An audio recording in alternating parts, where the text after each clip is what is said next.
Right, we're in, we're on, we're about, and voila, we are in. Carlo, how are you doing, my man? Pretty good. Good evening, everybody. It's nice to be back doing some commentary. It's been quite a while, Mickey. Yeah, it has. Yeah, we've not been, we haven't commentated a game in a long time, have we? So we'll see how that goes today. Um, how are you feeling about it? It's an interesting matchup. Super interested to see how this goes. I would say the game mode, honed and ready. Is that Yep. correct? Yeah, yeah. Yep, honed and ready. Yeah, I always forget the name of it. Get it mixed up with one of the others, which is similar. Came out around the same kind of time. Honed and Ready has been one of my favorite competitive game modes for quite a while. It hasn't changed very much in the new version. All we've done is we've lost the unique ability of the center objective and slightly changed our deployment zone to be 10 inches. So not much going on, but it was a very, very strong game mode, in my opinion, competitively speaking, one of my favorites. And yeah, I also think that a Baratheon versus Night's Watch matchup is going to be a super interesting game. Yep. We get to see those new Watch Marshals come up against those rock solid Baratheons, except that we actually see ourselves with a Stannis list. So we'll see whether or not they're as rock solid as the Baratheons are known to be, or if this is actually going to be a hyper aggressive game. Yeah, I've just noticed that all the trays are the same colours. So thanks for Leet Teddy in chat for just I'll just let George know. Just make it easier to obviously view and to stream what's going on and see what's happening. So we've seen the opening move of the game. We've seen Corrin Halfhand take the wealth zone, and a little bit of a surprise, or a little bit of a new thing for everyone joining us here today. We are going to we're gonna see how this goes. I've got some brand new stuff for us all. Carlo, are you excited for this? I am super excited. I've seen Yeah? some pictures of how it's supposed to look, how it's supposed to work. So let's find out if it really works. Pachow. So we have on screen a list of all the tactics cards so we can see what's been played throughout the game. And unfortunately, I haven't got the list sorted out yet. We haven't got access to that just yet. I haven't got that set up of how I'm going to work that. But we can see all the tactics cards, including commander cards, and we're gonna map those throughout the game as we see them get played. So we can see what has gone and what has still left to go. What are you thinking? Who do you think is going to win this particular one? Are you in the mode for OpenCity? George, afternoon. Lockerbie, great to see you here. And Bannockburn, I'm guessing up the Scousers supporting Kolco today. Brilliant, yeah. What do you think, Carlo? Who's going to win today's game? It's interesting. I had guessed that we wouldn't see this matchup. Yep.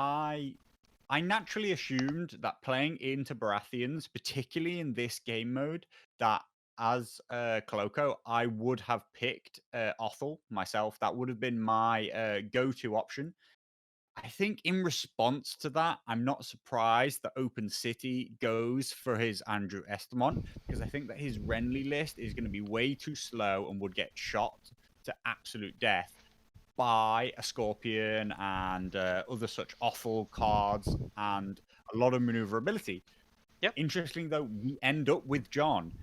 We do have that Andrew Estamont, and that throws in the ridiculous wild card of having Melisandre. So we just have to see how much damage Melisandre can do. And I do think that this game is just like the aggression and the way this game sets up is going to be massively dependent on whether or not Melisandre can make big plays in the early couple of rounds. Definitely. I would say the most interesting thing is that, you know, every unit has its place, and I would have said mostly that John in Veterans is wasted points for Night's Watch and Kolco. Hmm. But of all the matchups, I think that he may well pull his weight here. Definitely. Um, I I think that the Andrew Estermont build is obviously going to be really interesting. And we see a card play out, first card of the game. Just we've seen actually first card. Oh, was it played? Did not play. Oh, two cards. I must have missed that. Did he throw away a counter charge? Why has he got a counter charge down there? He seems to have thrown away two cards out of his hand, and I don't know why. I don't know why the counter charge is If there. I'm honest. You don't have to spend. There's nothing that Andrew does, is there? That. Oh no, Andrew Estermont, meticulous planning. Discard two cards to search for any one. He's probably used Andrew's order. Yeah. See, Yeah. don't even see Andrew played that much, so aren't even aware of his abilities there. That's absolutely crazy that we just don't see this bloke, do we? Don't see him in competitive gaming. I've actually never seen him played once before, so we'll see what he's come up with. I know that OpenCity has been, shall we say, crafting this list for a while. Mhm. It's a very, very powerful NCU setup. There's a lot of points invested there. We see Varys, Melisandre, and Walder. That's going to set you back 14 points, Mhm. which there basically isn't a more expensive NCU setup. You would be hard pushed to find anybody who can field 15 points worth of NCUs. I don't think it's actually even possible. So No, it's not. he really is going to Yeah. have to get a lot of stuff out of these 14 points of NCUs. I guess it's possible with like an inbuilt 5-man and like a Jack and Walder, but who runs Jacken, right? I mean, Exactly. He could swap that Varys for Jaqen, and that's about the only way that it could get more expensive. It definitely doesn't get more powerful, though, because I would say that Varys is stronger than Jaqen at 4 points than Yeah. Jaqen is at 5. So definitely agree. we're Right. I'm gonna just put WoW interface on screen. Yeah, Francesco. Hopefully everyone likes the new cool stuff we've got with the tactics cards and all the names banner that side, isn't it? All the memes banner. You know what I'm gonna do? I'm gonna flip my face because we've had me facing the wrong way for far too long. Let's flip me vertically, not vertically. We could do the whole stream with me upside down. How does that feel? Do people like that in chat? Upside down Mickey. Let's do upside down Mickey, shall we? Yeah. No. Wow, did we just see like a billion cards come out from Night's Watch there? Yeah, Mickey, you're already way, way, way behind on Did I miss terms that? of your interface. Oh wow, attrition tactics coming out. Yeah. So attrition tactics. What was discarded? Do we know? Do we see there? Oops. No, didn't catch them. I think it was both John. It was two John cards, and it was another card. If anyone knows in chat which ones are discarded, we didn't catch it. They're so quick. Serves me right for trying to flip around and see what's going on. So, what are we reckoning here? We're gonna see a ton of sacrifice from the Andrew Estamont side. We're gonna see Melisandre sacrifice. We've just seen attrition tactics, sacrificing 3 wounds. Then we see Melisandre activate and another sacrificed 3 wounds.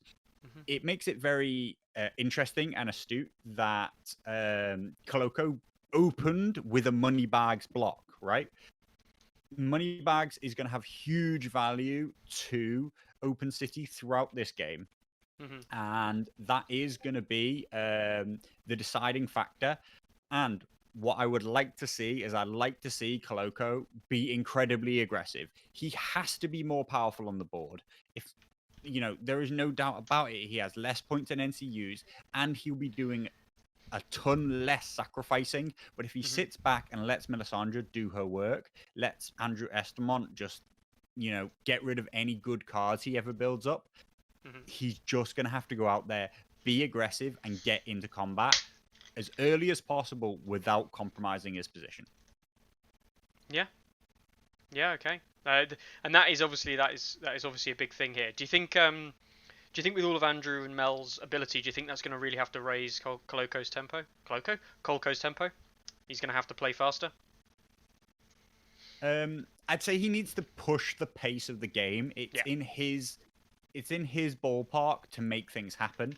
The real big question is going to be when OpenCity activates at the start of the next round, he is almost inevitably going to take Melisandre and do another panic check on the same unit that he's just done 6 wounds to. The question is, does Kolco fail and does it do 6 wounds? Yeah. If he does, then he's already in a hole, and that's what I hate about the Melisandre matchup and why I hate to see her in competitive play myself.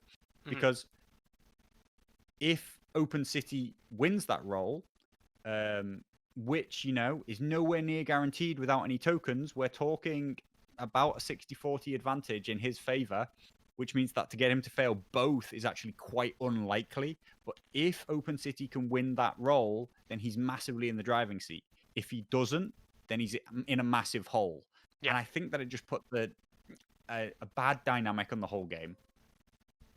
Definitely. And I think that's it. Now, looks like we've got Ghost umming and ahhing exactly where he wants to be. I think Ghost is going to be quite useful this game. It's pretty dangerous tool for getting some damage in on units, especially Brienne's unit. Now, Brienne's unit is archers. Brienne's unit of Stormcrows, so they do have the Nightly Vow. Not like it will ever matter really. They are Nightly Vowed to the Ranger trackers. But as I said, it's probably not going to matter too much. A very odd pick, I would say. Obviously, Stannis forces are. Every Stannis army is currently waiting for Lightbringers. It feels like Lightbringers will complete the Stannis side of the faction and give them a lot more viable builds. Stormcrow archers are relatively normal stand-in for that position, but with Brienne is quite an investment over taking just a Stormcrow lieutenant or something else. Even something to defend yourself in terms of like a Master Warden. Yeah. So to choose that you want Brienne in that unit is a very significant choice, I think. I think it was originally chosen listening to George list building kind of like reasonings. He reasoned it as using it against dragons, the protection from dragons. Now there was a discussion whether or not Bronn would be more useful, but against dragon lists, having that immediate buff to morale was more important than the bags buff to morale. So yeah, I think that was his reasoning there. Just looking at chat, got to update the Night's Watch cards. Yes, Bruce, I would, but I don't know what he discarded, and I can't interact with the game once it started playing, unfortunately. So I would find out what the other two cards were. One of them was a Night's Watch card, and one of them was a Jon Snow card. So yeah, it doesn't work for spectators, unfortunately. Can't interact with the game. Where are we? Do we know what Brienne has vowed? Yes, Bruce. We're just discussing it. It was Brienne has vowed the Ranger trackers. No, Kolco opted side, actually, I think. So yeah, George opted to go second. George opted for second. I think that's a pretty big tactical misplay because of the position he's put himself in terms of against Melisandre, you always want to pick to go second in the first round, allowing yourself that guarantee that you can money bags at the start of the second round. You're going definitely to protect yourself against the Mel double tap, which is her only real use, right? Her real use in the game is to double tap early. If you can step in and interfere with that process and use money bags at that point, then we move massively into, in the long term, Melisandre, particularly without panic tokens or enough panic tokens, Melisandre actually generally does more damage to her own army than she does to her opponent. But what she has is this window where she can cause incredible amounts of burst. And if she focuses it down on one unit, that deletion of the activation can be incredibly strong. Yeah. I think that stopping that is actually just a win against any Melisandre opponent. If you can stop that window, then Mhm. you will inevitably win the game. Definitely. And I want to allowing say, the yep, opportunity go on. when it was in your control, I think, is not understanding what the real strengths of Melisandre are. Yep. Massive thank you for the Viper. I just noticed your alert 17 minutes ago. I must have missed that when it came up. Massive thanks to Viper for the follow. And all the other follows we've had over the last kind of day or so. Bannockburn, Papa Bolton, and Flixie Flyer, and Stovetop over the last couple of days. So we're entering round 2. George should go first. We see Kolco refresh his hand with 3 cards. Are they going to get attrition tacted your way, do you think? Just deleted from the hand? Okay, we Very see... interesting that we see that first activation. He's delaying the Mel. He's just killed the Watch Marshal, though. I think. Isn't that right? Watch Marshals only have 2 wounds?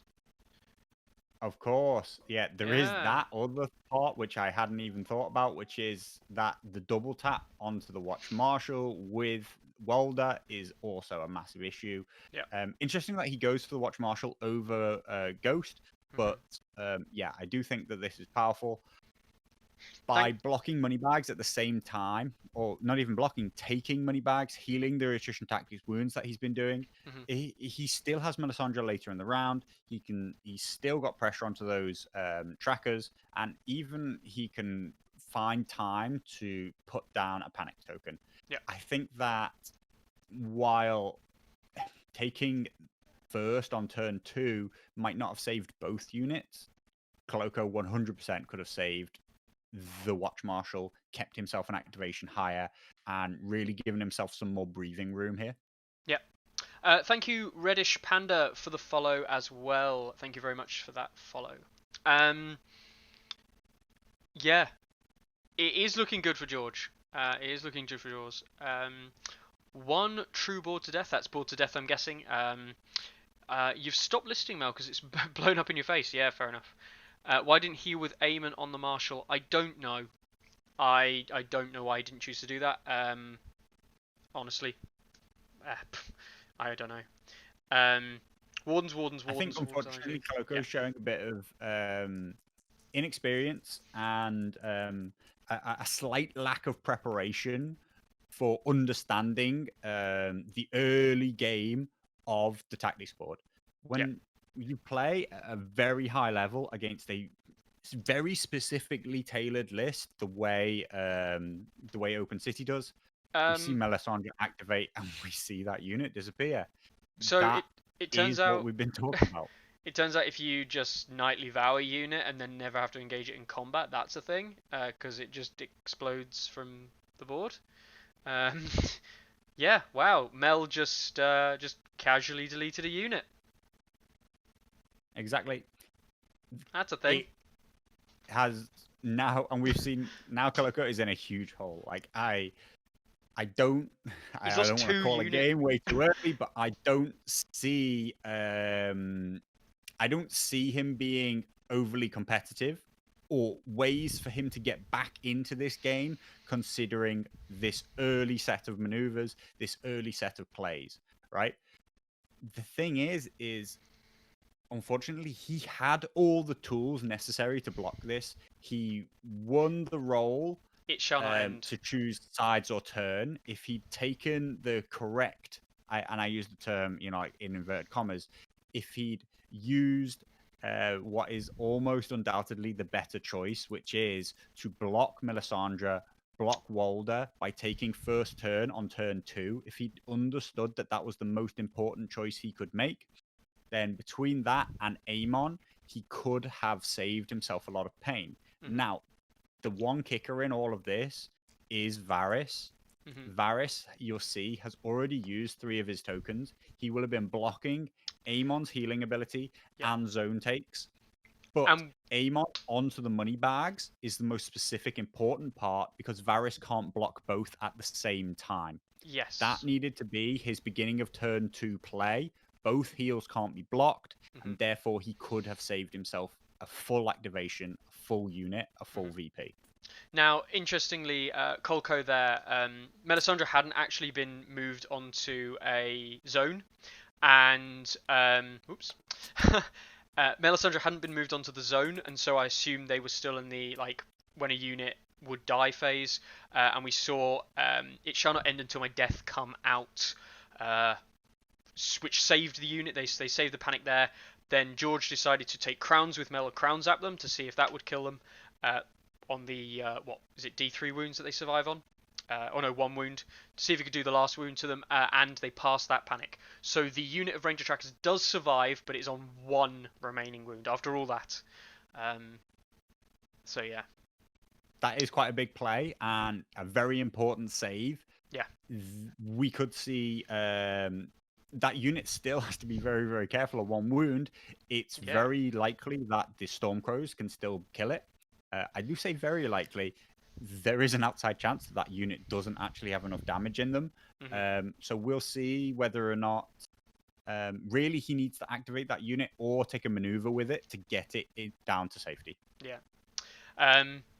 I agree. I agree with what Sunday's saying. Yeah, Kolco needs to take horses. I'd quite like Corin onto the horses here to back off with the Ranger Trackers.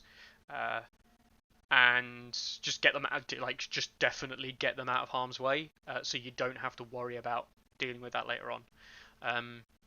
Bannockbird wants to charge in, yeah, that's obviously an option as well. Getting John over the token early onto the Weirwood in the center of the board for 2 points a turn, with a unit that's going to be very hard to shift from George. I think, yeah, to be honest, that's going to have to be Walden and Mel to get that gone, or some failed panics. The real problem, or the real interesting part about this game mode, is that in a lot of more passive game modes, that unit on 1 wound, those Ranger Trackers, they could retreat, come back, and start claiming objectives. They, on 1 wound, will almost undoubtedly die to a shot from the walls. That means that they also can't be objective holders. Power on the board in general needs to be much more concentrated and is so much more important in this game mode. Mr. A makes a good point. They could get Varys. If they take the horses, they could get Varys. That is obviously very true. But George doesn't look like to have Varys that. And he does go for the John play into the middle of the board. I like this with Corin on the effect. It means they've still got the activation, but George does have activation advantage now, doesn't he? So he can use that to leverage. I think we see Varys into a shot from the Stormcrows. I think that they'll be able to reach into the Rangers. If not, then he can bump forward and shoot John, and then with their own activation, shoot the Rangers later if the Rangers don't run away. We'll see what the target is. I think he's gone for John. It will not do a lot for John, but it could definitely kill off this last Ranger. Yep. We see the hit on 4s, don't they, with the Ranger attack? So it's 3 hits, but they were weakened 1 hit. So 1 hit onto John, I believe. Just YOLO roll 1 dice.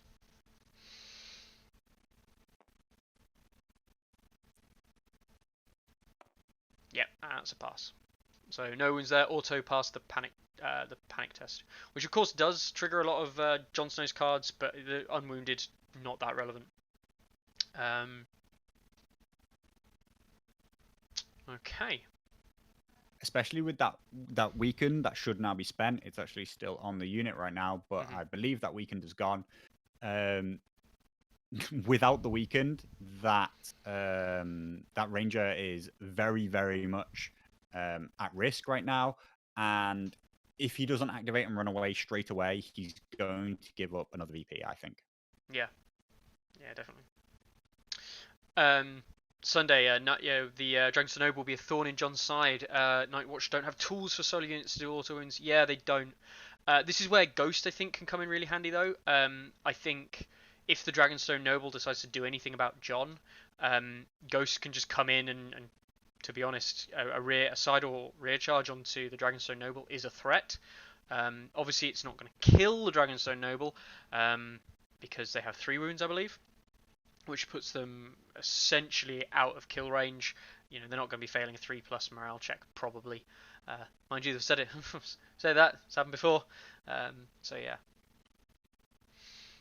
I like Kolco activating the Ranger Trackers here. I think he should. I think Kolco really needs to get those Swarm Brothers with Alistair Thorne. Mhm. I mean, that's 9 points of very, very powerful unit at the very top of the screen right now. They need to start doing some work right away. John is in a powerful position. He's going to score 2 VPs a turn from controlling an objective as long as he can keep his ranks up.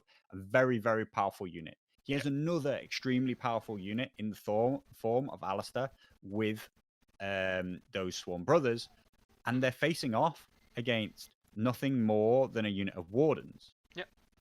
But he's being very passive. He didn't even march during his first turn. He's not looking in a position to go and control that objective.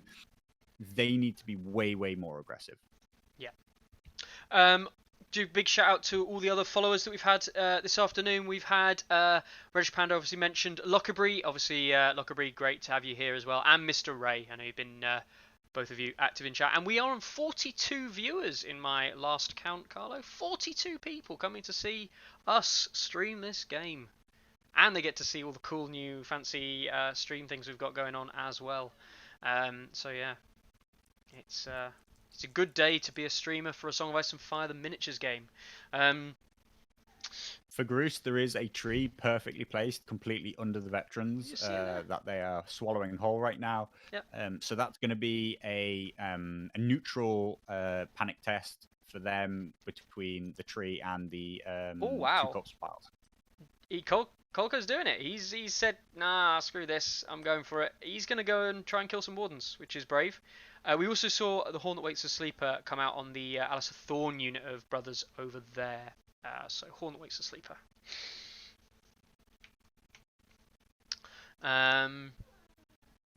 Okay. This is risky, right? This is super risky because he's unlikely to kill the Wardens. Although it's full unit of vets. Is that like 9 dice plus with John? Oh, it's Commander John, not Attachment John. So you don't get the boldness and courage, isn't it, or whatever it is. And Grislug's right. I think he's either decided not to or overlooked the fact that he could have bonded Ghost here to make sure that there was no Ours is the Fury, no countercharge, none of the reactive, responsive Baratheon cards. The real strength of Ghost is going to be shutting off those orders, shutting off those cards. But he's gone straight on in with John and the Vets. He does need John and the Vets to be in combat doing work as early as possible. The charge has got himself a lot of hits. We'll see whether or not it plays out into enough damage, though. The Wardens are really the ideal thing to soak up John and Vets and just make it not worth any points. He's moved off the objective. It's very, very unlikely that this results in any kind of game-changing situation, right? And Kolco really needs to change the tempo of the game right now. Definitely. Going back to chat, yeah, Mr. A supporting Kolco, yeah, good man. Supporting his buddy from his gaming group. I'm guessing over in Liverpool, which Carlo Scousers are Liverpool's. That's right. Yes, Carlo, my co-host today. And I had to think about that. Carlo, my friendly Scouser on stream today is actually from Liverpool, aren't you, Carlo? That's your. Once upon a time, a lifetime ago. Yeah, yes. I was actually born and raised. Despite the fact that my accent doesn't sound like that anymore. And then Bannockburn, yeah, first time for me. You're not allowed out much. Yeah, I know that feeling. Carl wants us to plug that stats Patreon. Oh, we can plug the stats Patreon if anyone is interested. Me and Carlo mainly runs the Song of Ice and Fire stats page. I obviously help him with all of his streaming and kind of community interaction needs. So go and check out the Patreon. Go and check out the Patreon, support the site, and check out all the cool, awesome things we're doing for A Song of Ice and Fire when we can, when life gets in the way. And oof, that is that's a hefty roll. That is 7 hits from 7 dice with the archers, I'm guessing. What else we got in chat? Vet's about to take some hits. Would have been so much better just sitting there as a chance to sit on the middle. Has only a single Night's Watch unit been killed? Yes, bartender. Nearly, the trackers nearly died, but they decided it shouldn't end until John died. Played John's tactic card, you could see just above here. And a Jock and a Geordie supporting the Scouser. There we go. I'm from, there you go. I'm actually from the northeast myself. Well, I live in the northeast, as does Carlo. So we understand all about the Geordie take. We see shields that guards the realms Mhm. come down. If the dice had been a bit less favorable to George on this shot, shields could have kept this tracker alive. Mhm. We'll see. He's looking at his hand again. We might see another It Shall Not End, which will prolong prolong their lifetime. Likely, he Oh, will, of course. Actually, that's interesting. now his watch has I don't ended. know. Now, so no, no, it shall not end. The unit is dead, but he is going for now. His watch has ended. Is he going to remove an NCU? Horses or letters are not good zones, so you definitely go for the. So he reactivates John's unit. He's Yeah. taken the activation off of John's units. Yeah, but as we can see, John charges in. I think it's the classic case of people who don't quite understand what things have to go on to like really change the way a game's playing. Right, Mhm. a charge by John into the front of those wardens hasn't done anything more. Hasn't even managed to take a rank off those wardens. Now, he could fail the test, but actually, odds are against you to get those wardens to fail that test. Odds of doing more than 3 wounds on the attack itself when the wardens have a 3-up save Mhm. is against you. So this is a completely normal outcome for a charge with John. Now John's reactivated. He should expect to do even less than 3 wounds when Mhm. he attacks without the charge. Definitely. This isn't the kind of action that's going to get him back into the game. Keeping his units on the board was going to be a far more important component. Getting those ranger trackers out of harm's way, I think, would have been far more important than trying to push a charge. Which, while on the face of it, charges can look like they're going to be very, very impactful. But when you actually like work out the real odds of what's going to happen, 3 wounds, not doing a rank, and leaving yourself in a bad position where you no longer control the token is actually the most likely outcome from that kind of play.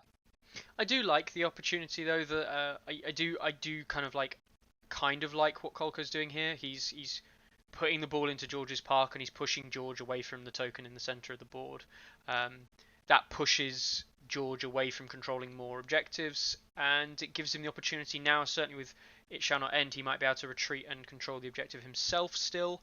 But yes, it's going to be difficult for George to really come back here. But, sorry, Kolko. What I would say is this Alistair Thorne unit of Swarm Brothers could make absolute mincemeat of anything on the board, because we all know how Crit Blow can sometimes go for us. Absolutely. Crit Blow plus Alistair Thorne's Vicious Mm-hmm. means that they're an absolute dynamite unit, and if Kolko is going to get back into it, it has to be off of really big charges by that unit. That unit can do the kind of damage on the charge between their Sundering, their Crit Blow, any cards that he might have in hand, plus the Vicious being super, super important to push through that final bit of damage. Mm-hmm. And we really could see big plays come from them. All George has to do now is prepare for that unit and play around the rest of the board, I believe. Sunday, Woe stepped away. How did John come off the token? Yeah, he just charged. He went YOLO and he killed 3 Wardens in the process. But he has now retreated, and exactly what we were saying there, he has now controlled the objective in the center of the board. Yes, he's leaving his flank open to the Stormcrow archers, which is a risky maneuver. But Andrew's not getting across that gap. Andrew's going to be wanting to hold that token, so Andrew's not getting in that flank. So yeah, I don't dislike this. If Kolko had one more unit left on the board in the Ranger Trackers or the Watch Marshal, probably the Ranger Trackers, I actually think that this game really, really, really would have been still very even. yeah. I think the only problem here is that with the 2 points a turn from Andrew Estermont being scored now, Kolko's going to have to do a lot to try and bring this game back.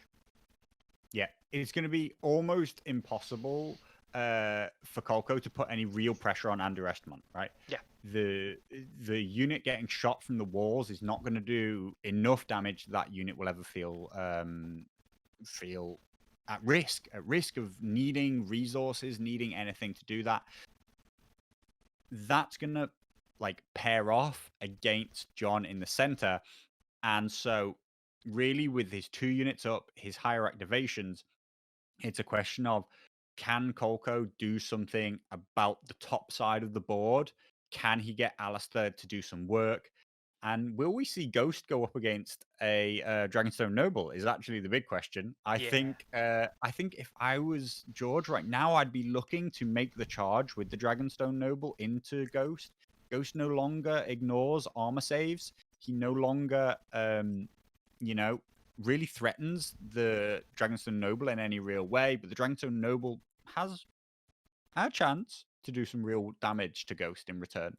Yeah, I mean, you charge in, and it's not unlikely he'll do some good damage. Oh god, look at that roll. It's 3 hits from the initial charge, but it comes out better. 6 hits from the wardens into the. Pardon me, 6 hits from the wardens into the vets. Interestingly, George, I mean, the Baratheon deck coming into play here. George has played 3 cards on the opening turn. Well, he discarded some cards with Andrew, and he played some card. He's not played any of his cards this turn. um, is this where Andrew is kind of like his strength? Because if you need to start engage, you just use Andrew to burn cards that are not going to get used anyway. Yeah, I think that Andrew has value because of the fact that tons of Baratheon cards are wasted. It was a very aggressive choice by George. I'm pretty sure he discarded 2 of his cards to go through his deck, pull attrition tactics, and then use the attrition tactics straight away to discard all 3 of Kolco's cards, taking 3 wounds in the process. That is an interesting and aggressive viewpoint for the game because that's 3 wounds which your opponent will just draw 3 new cards next turn. So he must feel that Kolco not being able to hold cards, not being able to get the cards he wants at the right time is very, very important to him. He still presumably can do that trick anytime later in the game, but if he lets Kolco build up that hand, then that's going to become a more and more painful decision. If he wants him to discard 5 cards, don't forget, we're playing with 1.6 edition rules here in terms of hand size. There's nothing stopping Kolco from getting to 6, 7 cards. That's a huge chunk of a unit if he wants to use attrition tactics again later in the game. Definitely. Okay. Stag Resilience is the best card against John right now. Longer the game goes on, the more likely George will draw into them. Yeah, that's true. Stag's Resilience, just doing the auto wounds across the John's unit, will do a lot of damage. But a lot of the effects that George wants to use on John's unit, if John's unit's passing morale tests, it's just going to be healing back up with all the various card play and things that the Night's Watch can do to kind of. And we forget he's got Aemon. Aemon can solo keep a unit in the game, and we have seen that on stream time and time again. George has done really, really well to be very aggressive with his NCU setup, to use Varys very well at the start of the game to block Moneybags, block Aemon's abilities. But we have to understand that he has used 3 of those 4 tokens. He's used them well. They've had a very big impact on the game, and he's very much up right now. But Varys doesn't have much impact left. He only has 1 token. Who knows if it will succeed or fail? It's enough to maybe put Kolco off from taking a tactics board zone, which is why I think it's very good to hold on to at least 1 Varys token when you can for a really impactful time, maybe a very important swords or a very important money bags that you want to block. But he's used most of his ability. Can he hold out for the rest of the game? Can Kolco get back into it by making some big plays, particularly with the unit he's looking at right now, these Swarm Brothers with Alistair Thorne? Yeah, I mean, he's shaping up to come across into the middle here with the Swarm Brothers. I think this could be an interesting move. I don't know if it's good or not for him, but the Dragonstone Noble could get absolutely obliterated by this unit. Like, it's just not even... Like, yeah. It wouldn't even be a fair fight at all. But it could also end poorly, and it could end up completely tar-pitting them. And if Alistair Thorne gets tar-pitted on a unit that's not really doing anything else, then George is winning that trade. I think that those Swarm Brothers are one of Kolco's only real chances to obliterate the Dragonstone Noble. Yep. So bringing them over to like have the position against him is a good move, but it's not a surefire thing. Sundering is going to like double your number of wounds against that 2+.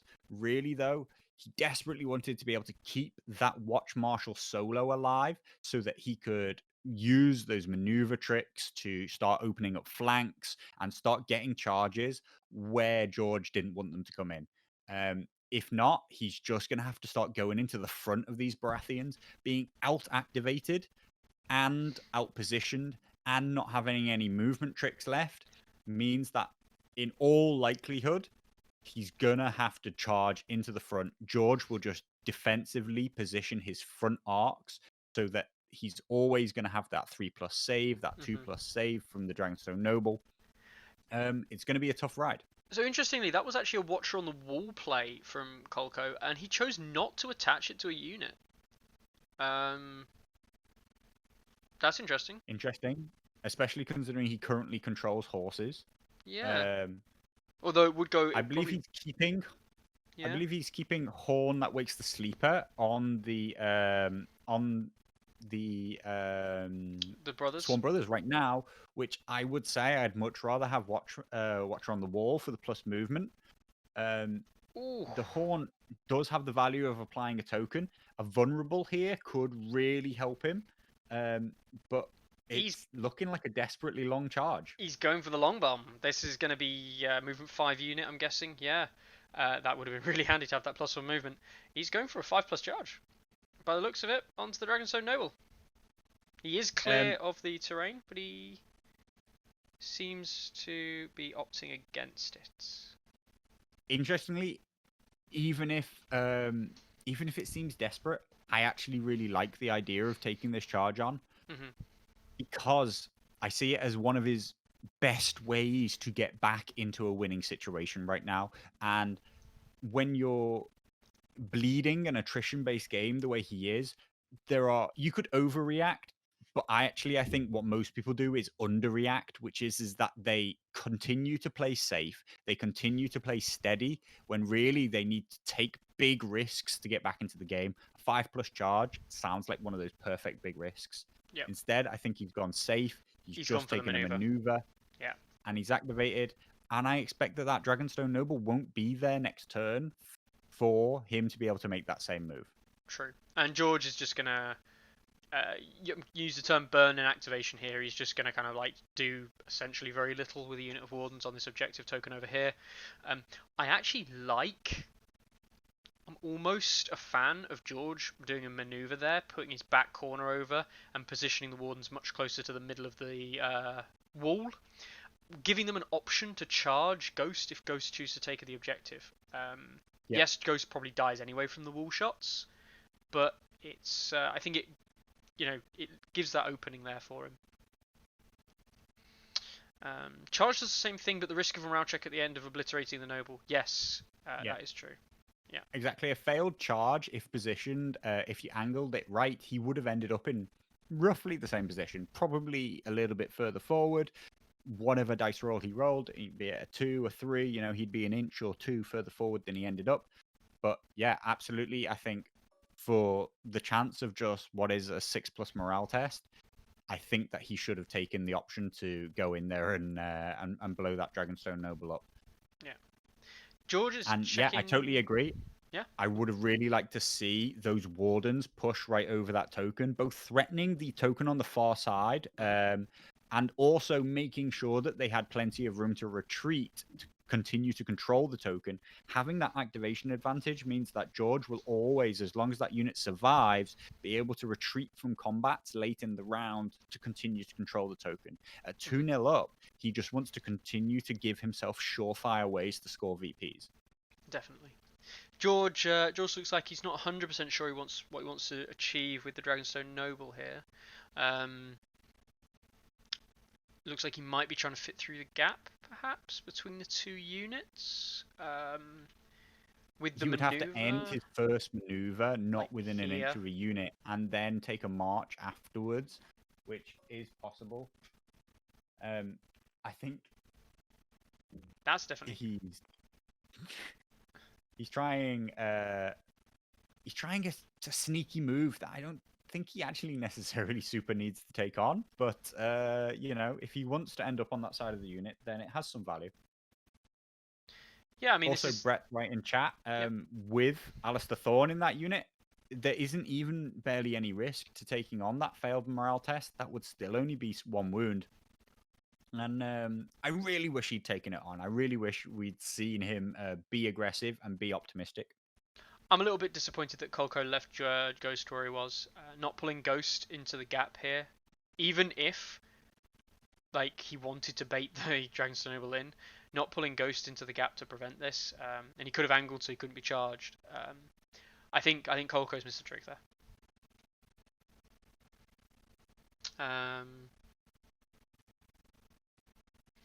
And I think that is the end of round 3 by the looks of it. Kolco draws. We are going to see card. a pair of shots come in to those 2 units of Brathian Wardens that are holding outside objectives. That inside objective with John is by far the most important in terms of control and it not being a hindrance. Mm-hmm. What I love about this game mode is that nothing comes for free. Scoring objectives in what seems like dead zones, backfields, has a risk because of the number of shots. But Wardens, with their good armor save and the fact that he's got lots of wounds, means that this isn't a significant risk for George right now. Mm-hmm. I find it extremely unlikely that they will take enough wounds that George will ever need to do anything about them. He just might not have as many models to sacrifice to Melisandre's Lord of Light. And so I feel like that's about the only impact that's going to have. I think he's going to very consistently score a lot of VPs. And Kolco, in some ways, is doing the right thing. He's got to pressure that center, take control of it, and then go from there. But it's an uphill battle. Yeah, I quite like the idea that Kolco's just going to sweep down and sweep this central unit of Wardens off. He's just going to obliterate Brienne, and then he's going to come in and fight Andrew to the death and kill that off. And that is his way back into the game, you know, and you leave this unit of Wardens over on the far flank, yeah, scoring 1 point a turn. But if you go over there to try and deal with them, you kill them and then you will be scoring a point a turn, but you won't be outscoring Andrew in the process. And he's already 2 points down, so I think he would probably lose that trade if he went over there to do that. So I can see a game plan forming. Kolco activates first next round. Mm-hmm. I don't like George's positioning with the Dragonstone Noble. Yep. I would have much preferred to see him use him defensively. He could even have charged into John. Mm-hmm. Okay, so there's counterattack. That is a thing. But with the 2+ save, he has... correct me if I'm wrong, he has 3 wounds. He's a solo. Yep. He could have denied that objective by equal ranks. Yes. Wait, no. He needed more ranks. You need more. Sorry, I correct myself. If he took a rank off, he would contest it. Yeah. He would be lucky to take a rank off against those veterans. At the moment, though, I see Kolco's first move being a charge from the Swarm Brothers into the flank. Mm-hmm. I'm not sure exactly what that distance is. There is a small element of risk there. But I feel like the Dragonstone Noble could have charged into the Swarm Brothers himself and blocked that. I think not on the charge, just in a protracted combat. Those Swarm Brothers are very unlikely to kill that Dragonstone Noble, whereas in their current position, they could start to create a sweep, the kind of sweep that he needs to get back into this game. Definitely. Now, a big shout out to Basti, who's just been asking us why is Brienne attached to those archers, and it is purely because of the +2 morale. And just going back to what I said in the stream, George in his list building, along with some of the other guys that he was training with, Decay and I think Victoria, they reasoned that the +2 morale straight flat without having to take money bags is better versus the dragons. And this originally, Andrew Estamont art build was designed for taking out dragons. So that +2 morale when you were even like down on the activation, like who went first, would be beneficial. So that was the reason. So yes, that's why they chose Brienne. I personally would have chosen Bronn as well, but I can see the reasoning. So we see 3 points scored by George and 2 by Kolco. Looks like they've just taken a mini, probably George taking a cigarette break. And we go into the next round. And we see, ooh, the maximum 5 hits coming out onto the, I'm thinking this is the Wardens over on the far side. And we see 1 wound. Exactly. Things are about as big as they can be, and it doesn't have the kind of impact that you think it could or should. Yeah. Three It's going to hits take a onto really Andrew. bad armor save roll for George to ever care about this shot. There you go. 3 hits, I no think it would wounds. be a massive trap if Kolco ever thought that putting an NCU onto a replacement effect to take extra shots was worthwhile. It's just not going to hurt these Wardens.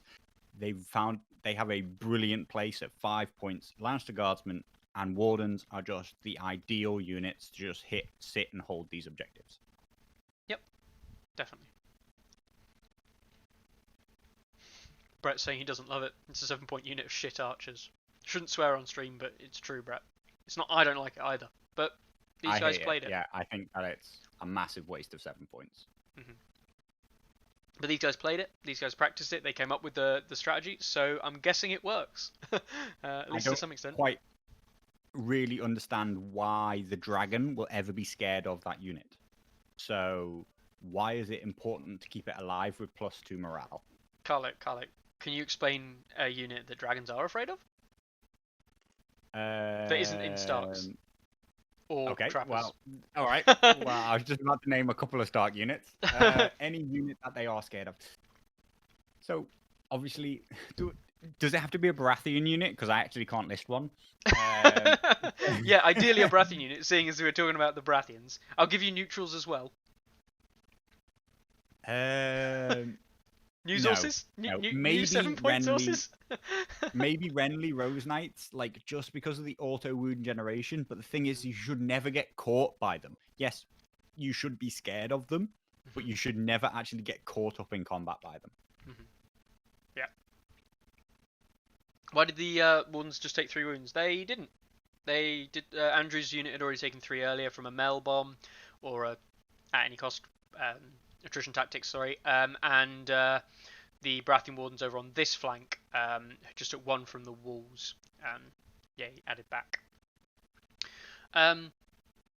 Lord Snow, Swarm Brothers, and Bond. Yeah, Bastard Girls. Yeah, so that's the thing. There are some really good Night's Watch stuff that can, that can kill some, ideally kill. I mean, this unit here. We've got to talk about this unit here again. This is scary. If you're not sure what Alistair does and you're less familiar with the Night's Watch, Swarm Brothers here with the Crit Blow Sundering and 8 dice with 3s is always good. And Alistair Thorne giving them Vicious as well, and at any cost makes them basically immune to Melisandre, which is another thing we've not talked about, right? That unit's not getting Mel bombed. No, and neither is John really. I think that Mel has already used and proved her worth. If anything, I might like to take a punt from Mel at Ghost from now on. She doesn't have to sacrifice, of course. She is just a free panic check. Don't forget that part. So, you shouldn't, as long as at any cost, still on the table, you shouldn't be looking to put a +3, -3, whatever, +3 wounds, -3 test onto Alistair Thorne's unit. I probably wouldn't even try it against Jon Snow's unit because of how good the morale is there. Both massively enhanced by a panic token, so I think it requires some setup. I would like to see a panic token come down from this Letters play right now. Interestingly, he's just sacrificed Corrin to stop the Dragonstone Noble from doing anything, and it looks like they've forgotten that means he still has a turn. It's a start of turn ability. It's not the activation. So we just saw George jump to activating Walder and placing Walder on the board. I think we've just seen Varys, actually. Varys, sorry. Yeah, Varys. Walder was already down as the first. Yeah. I meant Varys. Walder, of course, again pressuring against Ghost. Walder's down on Ghost. We're going to see that last token be used against Aemon to make sure that Aemon can't heal Ghost, which again means that Ghost is just next turn's first activation of Walder away from dying. Mm-hmm.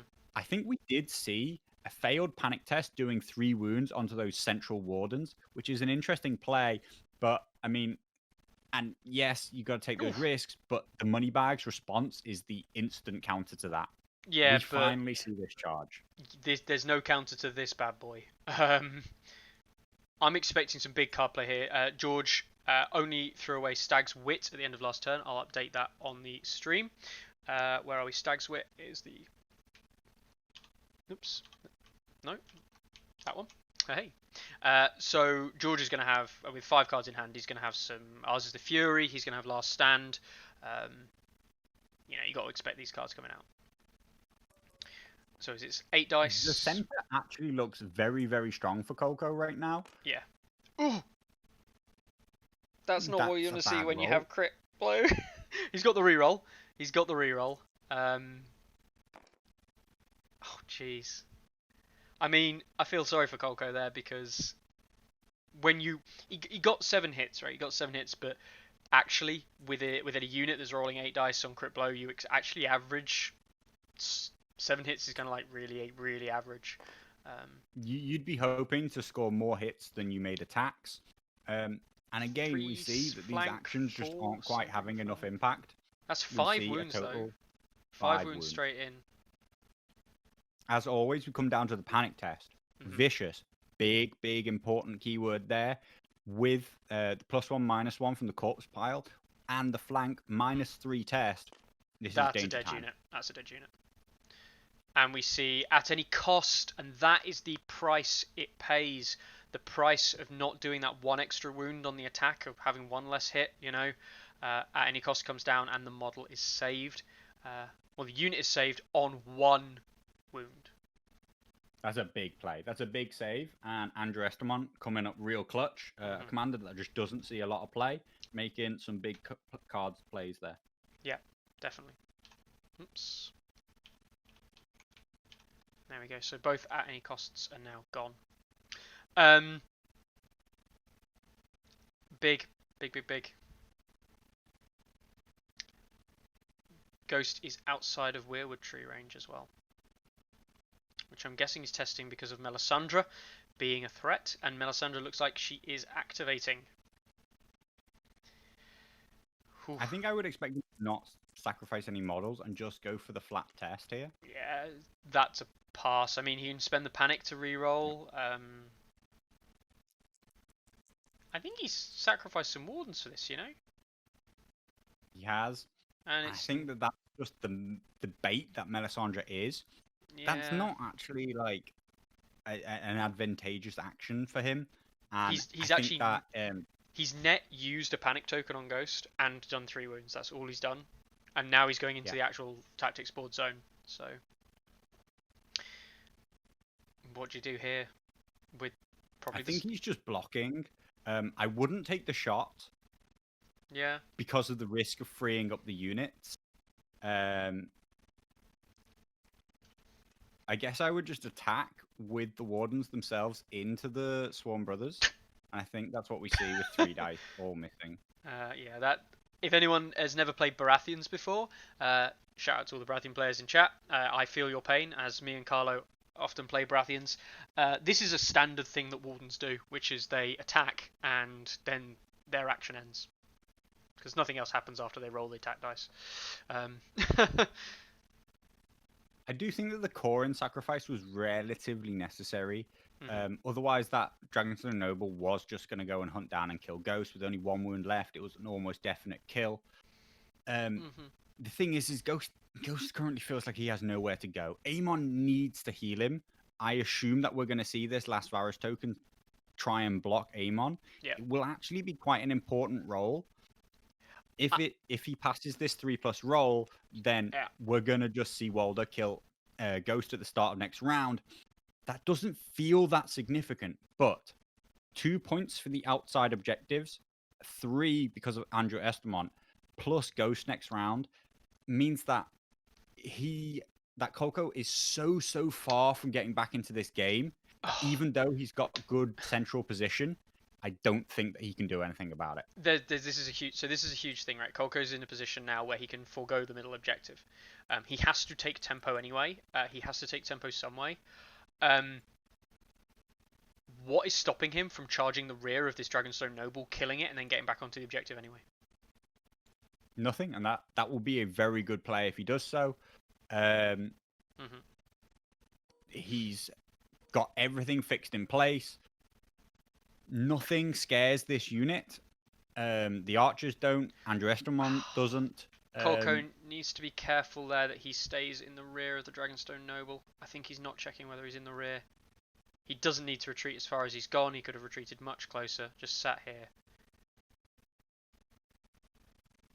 Yeah, so I think he's looking at his own line of sight arc to check that he can see the rear of the Dragonstone Noble, but he's not considering that he's actually in the flank arc of the Dragonstone Noble, while it's probably enough to go in and kill it anyway, though that's a big change from going from a 2+ to a 3+ versus going from a 2+ to a 4+ from the rear.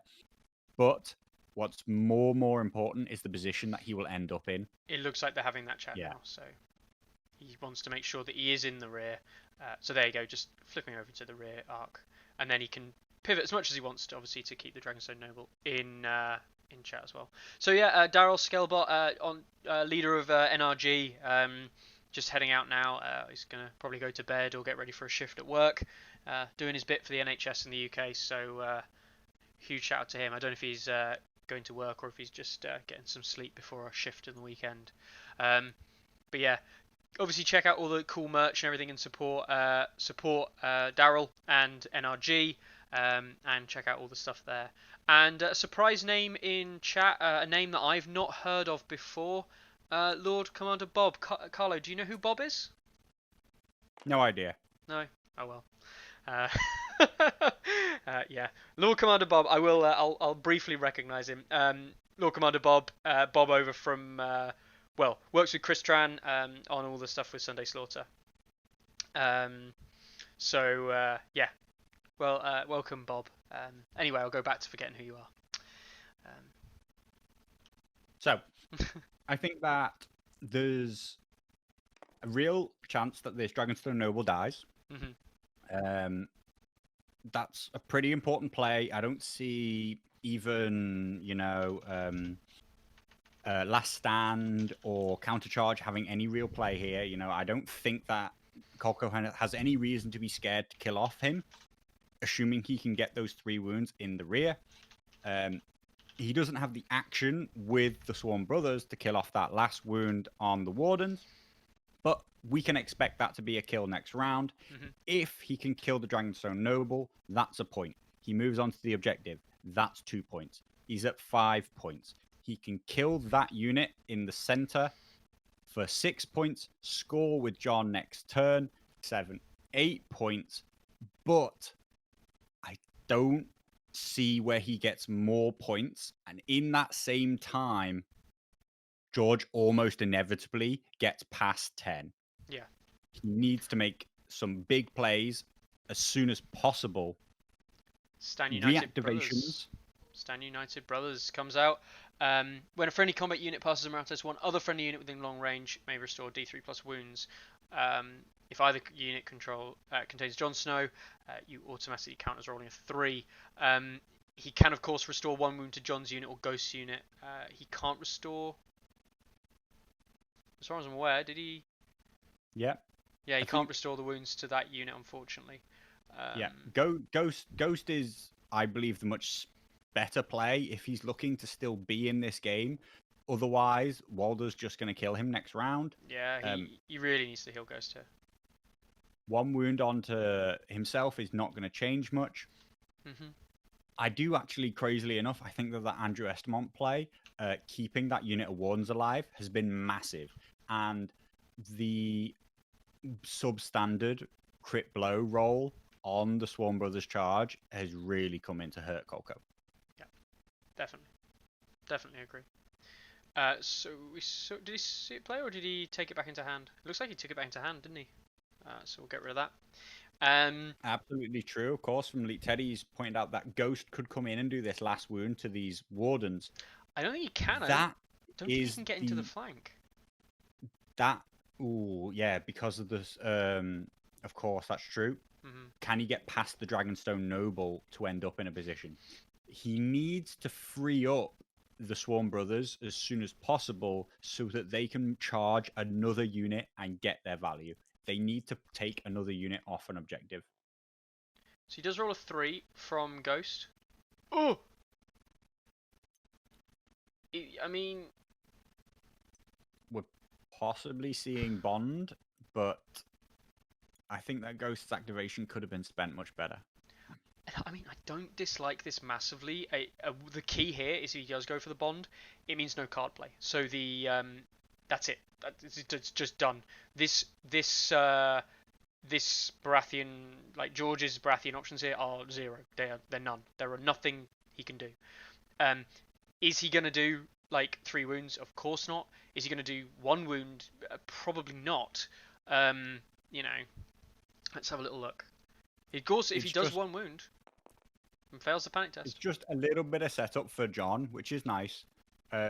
We have to assume that John's going to follow it now with the rear charge and hopefully get the kill.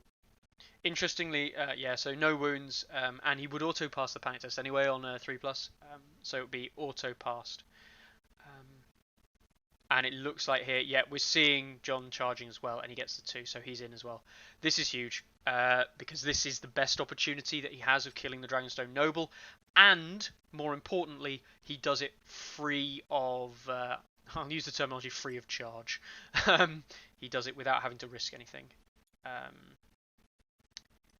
This is good as well, he's covering the token, he's gonna, if he gets the Surge Forth anyway, he'll get to turn round. I like this. He has to do 3 wounds in through what it will be -2, so a 4+ armor save. But he has got 8 dice. Reroll on the 1 miss. Odds are he will actually do more than 3 wounds here. 3.5 wounds odds. Yeah. So that rear is super important here. Corin having huge value in managing to pin that Dragonstone Noble into place. I still think that it's a very bad positional play to sneak Dragonstone Noble through that gap. I don't think it had the effect that he wanted to. And if the Dragonstone Noble had just shored up the flank of the Wardens, he could have been in a far more secure position right now. Yeah. Absolute smacked it, that one. Absolute smacked him in the back. Did the 3 wounds exactly required. And John scored a victory point there, and he's probably just going to surge forth with his back corner on the middle objective, gets close to Andrew Estamont and Stormcrouchers as he can, without obviously offering free charges and easy charges, and in the process scored 2 victory points at the end of this turn. You know, Kolco did exactly what we thought he needed to do to really push himself into a position where he could win. And I think that's the important thing. Interestingly, Andrew Estamont might have positioned himself so close to that stakes that if he wants to go in any given direction backwards, he might have to pivot through the stakes. It's touch and go, depending on exactly how close it is. I think he might just be clear. I think. If he's clear, then I would expect to see Andrew Estamont just retreat to be as far away as possible. George remains up on victory points and has the ability to continue to score enough victory points that are going to be very, very hard for Kolco to stop.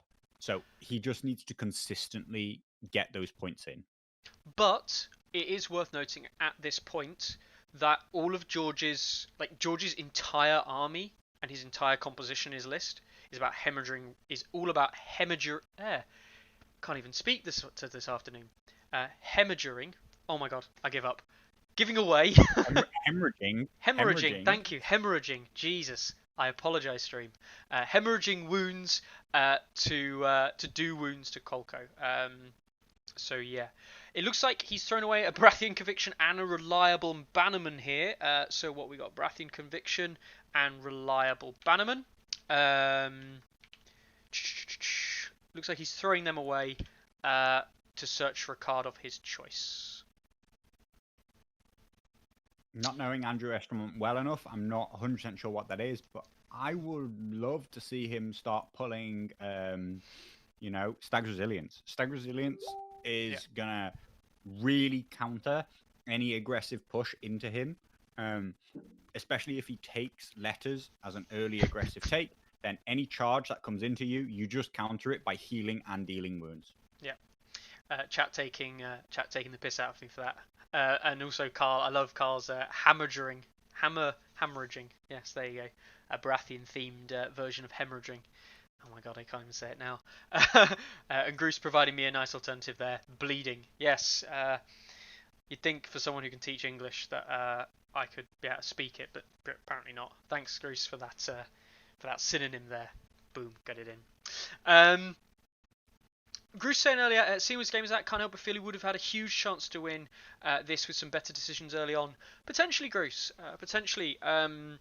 Losing the Ranger trackers in the way that he did, and perhaps the turn order and the kind of like counter turn order and everything like that did mean that Kolco did go down somewhat unnecessarily. But he's doing the right thing. I don't dislike now Alistair unit killing the wardens here, and then I don't know what you do. So what George has ended with is he's ended with an astute maneuver, knowing that Kolco has to go and go and kill, effectively, has to go and kill Andrew Estamont, or at least tie him up with more ranks and deny those two VPs. So he's just going to sacrifice these Stormcrow archers, moving them into position to block. Now, I'm pretty sure that George is well aware that all he needs to do is not allow Kolco to trigger any reactivations. If he's aware of that, and I'm sure he is, he's a very experienced player in this kind of regard, in terms of like not making mistakes in the back end of games. You know, that's what we expect from players in the Masters. You know, let's not forget that George got to the semi-final of the Masters here. I expect him to be able to find a way to kind of ensure that this game doesn't come back into play. I think George has got to be very careful here. George unwittingly might move into a trap. As will Kolco. Let's see what comes out first of all. We see attrition tactics. This is interesting. He sacrifices all 3 units from the Stormcrow archers. So we see the second attrition tactics come out. What do we see get used? We see Stand United, It Shall Not End, and Take the Black. Oof, all good cards to see. I think that's very sensible. Like I say, George is very good at understanding what is actually going to determine victory right now. And what is going to determine victory is holding this victory point with Andrew Estamont while not allowing any big game-changing plays like, like reactivations, right, like John's cards. Right. So there is a key here. There's a key here. So George went for the money bags, and there is an option here for Kolco. Okay. Now, Walder came down and killed Ghost. That sucks. Yeah. There's not much you can do about that. There is an option here for Kolco, though. He takes swords with Alice's unit, and he uses Aemon to heal them up onto the 3rd rank. Okay, the heal coming out before the attack. Aemon swords kill that Baratheon Warden unit. Okay, it's risky. Killing that unit, he can then maneuver into the flank of the Wardens by the wall. Right. He then, as an activation, George will assumingly do something, but the point is Alistair can then charge that unit of Wardens, kill them. That's 2 victory points. He goes up to 7. He can surge forth onto the wall objective. He goes up to 8 at the end of the round. John holding the centre takes him to 10. But John can move forward, kill Brienne's unit on the charge, and surge forth backwards potentially. And he goes to 11 victory points. And with George gaining 2 from Andrew, he would stay on 11 as well. There is an option here for Kolco, if the stars align, for him to at least draw the game, which would probably take him to a winning position in the next round. Just after spending a significant amount of time saying that George probably is well aware of things that can stop him from winning this game in guarantee, he goes and takes the money bags, and that 3 wounds that he's healed are not going to change whether or not he wins the game. He Yep. really wanted to block those swords right there, and that would have put things beyond doubt. So we see a We'll big. see whether or not Kolco can pull out enough damage. See if that crit blow has a big enough effect. 7 hits. 7 hits with a crit blow The there game from Kolco's could unit. still be in play. This is really close. I actually did say there's a pattern here for Kolco to win. There might be ways for George to stop it. 7 hits, 2 saves. So we're going to see a panic check come out Panic here. test. Oh no, a vicious panic test. Yes. Always forgetting about Alistair's ability. We're really seeing an attachment which I generally didn't think was worth his value, pulling his weight here. Now we do remember that George does have the second reliable Bannerman card in hand. Oh no, it's at any cost. He's used both at any costs. So no. But that's a pass. Possibly there goes the pipe dream, unless anybody can come up with an even bigger set of. So I think that this blocking of letters is clever. So crowns doesn't need to be blocked because taking of crowns, while it could kill off the 2 models that are in combat right now, it will not allow the Surge Forth pivot. Taking of letters denies any tactics cards from Kolco for the round, and I think that that's the most important part. Stag's Resilience coming out from the Wardens here, and they're going to heal up. Yeah, this is the safer play. And he rolls the 3. They go heal 4.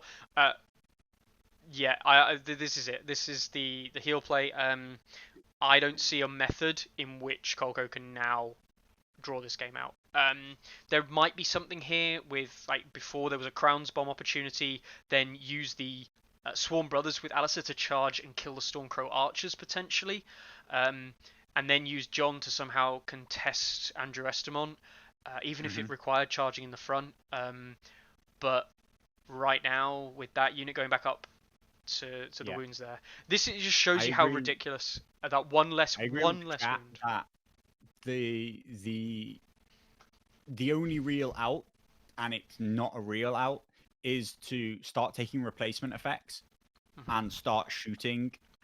And unfortunately, really, he has to shoot Andrew's unit. And because he sacrificed Corin, he's only got 2 shots. D3 plus 2 hits twice on a unit with 3+ save. I mean, and he'd already used Amon. He'd already used Amon, the so he's down. literal stars aligning. And if Amon's already down, you know, there aren't enough shots there to do the kind of damage that he needs.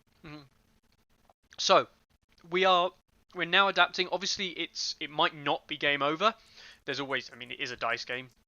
But let's let me see crowns taken there. I think that looks like a pass test. It might be a failed test. We'll see. The thing is here, it's not over yet. It's not over yet, Bob. Who's this Bob guy anyway saying it's over? God, get this guy out of chat. Hashtag banned. The thing is with all games like this, it's a tournament game. How much you win by is important. So let's look for opportunities for Kolco here to keep it to the closest possible victory he can keep it to. That does matter.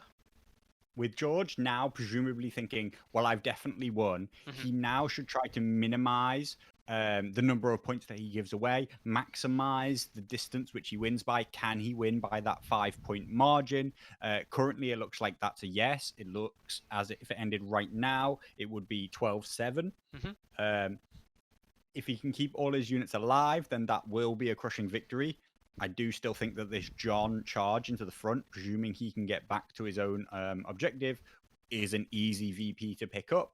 And sure, I think that that's a worthwhile sacrifice by George to guarantee the win. But I do actually think that Kolco's played very, very well to get back into this game.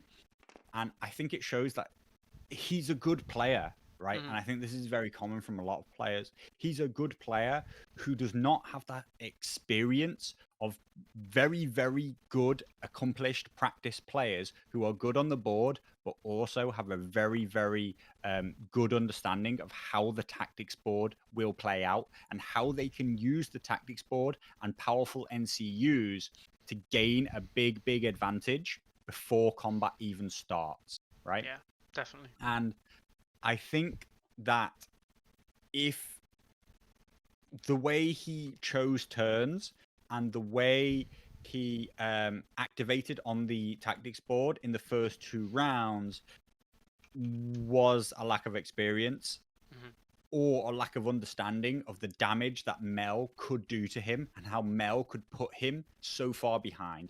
The Mel, Varys, and Walder combo is super, super aggressive in those early rounds. You have to be absolutely perfect in the way you play the tactics board to try and deny them from just killing you before combat begins. And there was a couple of timing errors and maybe wrong choices on which zones to take from Kolco's part.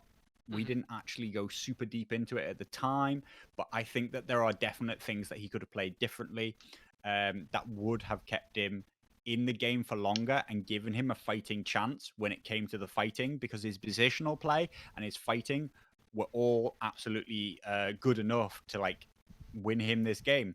It's just that early round, it's really cost him. It looks like they have decided to call the game, guys, and they've totted up the points to the end. And George goes to 12, Kolco to 7. So should we head over and do some interviews? Absolutely. Right, let's go down. Hey guys. Hello. Carlo will be here in a second, no doubt. So we've had the stream has been rooting for Kolco, actually, George. Unfortunately, so right now you're basically the enemy of the people. But no, I mean, I did bring a degenerate list, so I kind of expect to be the enemy of the people. But as of like literally the first time I've ever played any of these NCUs in a competitive match, I feel like I deserve some kind of sympathy for that at least. But not much. Not much sympathy. No. You're still absolutely awful for bringing them and ruining Kolco's day. Yeah. That's what I did. Obviously, commiserations, Kolco. It didn't look good for you early on, did it? It all kind of like the Melisandre Walder combo, and with like your entire hand just disappearing from Andrew Estamont. It wasn't looking good, but I think everyone in chat, everyone was really rooting for you, and we actually really thought you were managing really well considering you were down. You capitalized on your strengths, and if it wasn't for the fact that Warden unit in the middle was surviving, just hanging on, we thought there was some really good options for you to come back in. So I think well played. What were your thoughts at the start of that game, Kolco? Same. It was just kind of that chain kind of NCU. Once the sides are decided, once the turn order is decided, then it just kind of plays through, and you lose some of your kind of your key stuff and your activations. I did feel like I had maybe had a way out, but like you said, those wardens just managed to stick around. Yeah. And if I could have got past them, maybe I could have got round the back, and maybe I could have had a go at the archers. Maybe I would just charge the front of Andrew, and I would have just given it a go. But yeah, definitely. Yeah. The right thing to do, I think. Cool. Yeah, George. Go on then. Let's get your thoughts. Two thoughts I think chat want to hear about. We had Decay talking about one thing. The Brienne in the Stormcrow Mercenaries. Everyone thinks you're crazy, including Carlo. Carlo thinks it's just a bad 7-point unit. What were your thoughts into the tournament with this choice? To the tournament with this choice, this list is intentionally designed by Vicky the Valiant and myself. Like Vicky did the legwork, and I just made a couple of tweaks. So all credit goes to Vicky for it. She piloted it really well earlier on this week. But the point is that this is the list for dragon killing, but even then it doesn't do particularly well at that. But it gives Baratheons at least like some chance of a possible win. Like me and Vicky tested it a few times, and Brienne ended up working better than Bronn because it was a guaranteed 2+ morale save rather than a conditional one. Because obviously Bronn on the offense, much better, but it relies on you having the bags. Whereas getting caught out by dragons with Brienne means you don't have to have the bags to have that benefit. Yeah. So that's the only reasoning behind it. Ideally, I wouldn't be bringing this list at all. But we were prepping for dragons, and this is both wanting to play Baratheons, and this was the kind of compromise that we came up with. So Can I Um, ask, George? go on. In their lifetime, how many dragons have Stormcrow archers shot and killed? I think when me and Vicky were testing, what they were doing was helping to deny some space. They definitely killed one, and they helped do. That's I mean, the one thing is, more it's than I like thought they're they would. impossible to kill. They're impossible to fucking kill because of Tycho, right? They got in multiple times they got dragons down to like 2 wounds or something, and they just got Tycho back up. So, but they did kill. They've killed at least 1, maybe 2. But what they were there for as well was zone denial. You know, trying to deny some kind of space in the battlefield so you can try and cut down on some of the movement shenanigans. But you know, as soon as a dragon hits them, they don't really stand up to it. But then that's true of almost anything. So it's not it's a bad solution to a very bad choice, if that makes sense, to a bad situation. Absolutely, yeah. I'm just yeah. I think when you describe them as just plugging a hole, then I see a tiny bit more value, but I feel for 7 points I would like to get more than just plugging a hole. But I guess inside the Baratheon list, it can be really, really a struggle to find anything of value that plays into the matchup. So it's very interesting list design. And yeah, I almost hope one of the two of you comes up against dragons and we get to see it play out. Definitely.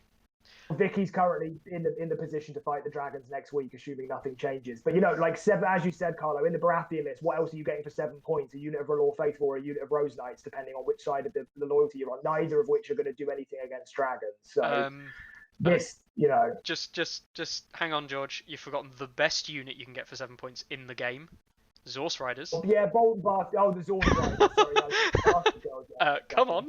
The Zorse Riders. Yeah, they definitely work. Yeah. And they're getting buffed. I mean, what? Someone in chat said. I mean, if we were playing 1.7, then I'd be bringing Zorse Riders all over the shop. Yeah, 21 points of Zorse Riders. The first 20 points, just pretend it's 20. Anyway, the second question I was going to ask was about your NCU setup.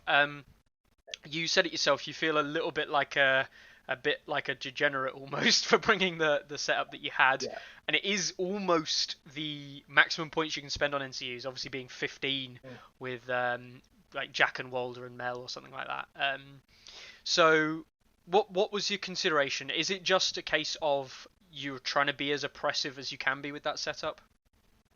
Yeah, so the NCU package was Vicky's idea when we were workshopping the list, and it works because it works within reason. It achieves the objective of nuking Dany from orbit. If you take Dany out, there's no more fire made flesh. Yes, which makes killing the dragons that much easier. When we first tested it, Dany was gone top of round 2, and you know that made obviously then getting fire made flesh, which is for me the real. I mean, there's so many real issues with dragons, but that is the big one. The constant fire made flesh is just you can't kill them, and so nuking Dany off the map is really effective, providing your roll. You need to average 2 on the D3 with 2 successful hits, 2 successful Mel bombs. So you either get a 1 and a 3 or 2 2s or whatever, which is great, but it works. And that was, that's just how we went with testing. And then it just felt like could have bought my Penrose list, but obviously I kind of didn't really occur to me before I entered lists that it was the 1.6 game mode, the 1.7 game mode, sorry, and the importance of a field commander. So this matchup especially is my favorite matchup, especially with Penrose, but not without the field commanders. I was convinced he was going to bring John, so I had to bring my own field commander, and it just so happens that this NCU package could do some real work of blowing things off the map early on to consolidate on an advantage. Yeah, definitely.